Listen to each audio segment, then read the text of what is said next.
Senang kita boleh bersama-sama lagi hari ini. Hari ini kita akan berbicara tentang topik pernikahan.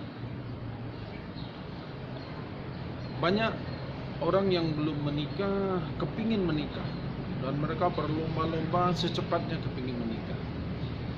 Tetapi berapa banyak juga orang yang sudah menikah dan ternyata mereka berkata kepingin bercerai dengan sejuta alasan. Pernikahan bukan bercerita tentang sesuatu yang harus cocok, karena sampai kapanpun kita tidak akan pernah bisa cocok dengan pasangan kita. Karena memang laki-laki dan perempuan diciptakan Tuhan berbeda, bahan bakunya berbeda. Laki-laki diciptakan dari tanah, perempuan diciptakan diambil dari tulang rusuknya Adam, dan kemudian diciptakan perempuan. Dan Tuhan menciptakan memang berbeda. Jadi bukan berarti kita harus sama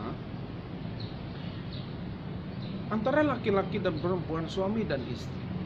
Itu tidak bercerita tentang menjadi sama, tapi adalah bagaimana dua pribadi ini bersinergi dengan perbedaan-perbedaan yang ada, itu supaya mereka saling melengkapi.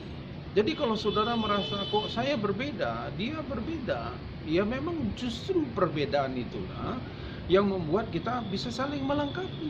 Apa yang tidak dipunyai oleh suami ada pada istri, dan sebaliknya apa yang tidak ada pada istri dia ada pada suami. Nah, kalau kita terus membicarakan tentang perbedaan-perbedaan, sampai kapanpun tidak akan pernah bisa cocok. Jadi buat kita pernikahan sekali lagi bukan bercerita tentang harus cocok, tapi mesti dicocokkan. Ada banyak perbedaan-perbedaan, tapi di balik perbedaan itulah kita belajar saling memahami, saling mengerti. Dengan begitu kita akan bisa mencapai keluarga yang harmonis. Saudara sebagai suami atau sebagai istri, saudara tidak bisa menuntut pasangan saudara akan membahagiakan engkau. Kebahagiaan itu bergantung dalam dirimu. Kalau engkau bahagia, maka engkau akan bisa membahagiakan orang lain. Tapi kalau engkau tidak bahagia, bagaimana mungkin engkau bisa menuntut orang lain akan membahagiakan? Jadi dimulai dari diri kita. Kalau engkau merasa dirimu berbahagia dan engkau merasa dirimu cukup, kalau engkau sudah dipulihkan, maka engkau akan bisa memulihkan. Tapi kalau engkau hidup terus dalam luka, engkau tidak pernah mengalami pemulihan, maka orang yang terluka akan cenderung melukai orang lain.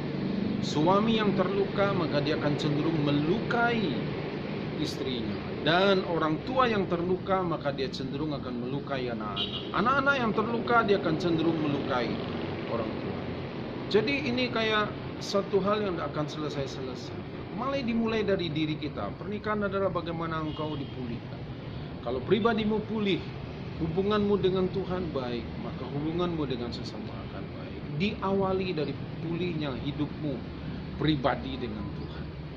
Itu sangat penting. Jadi pernikahan bukan masalah mencari orang yang cocok, tapi pernikahan adalah diawali dari pribadi yang pulih, maka engkau akan bisa memulihkan orang lain. Pribadi yang bahagia, maka engkau akan bisa membahagiakan orang lain. Kiranya engkau menikmati pernikahan. Tidak ada kata terlambat, bisa dimulai dari sekarang. Berbahagialah engkau, karena engkau berbahagia, maka engkau bisa membahagiakan pasangan. Jadilah keluarga yang diberkati oleh Tuhan, keluarga yang mengalami pemulihan demi pemulihan. Tuhan memberkati kita sekalian.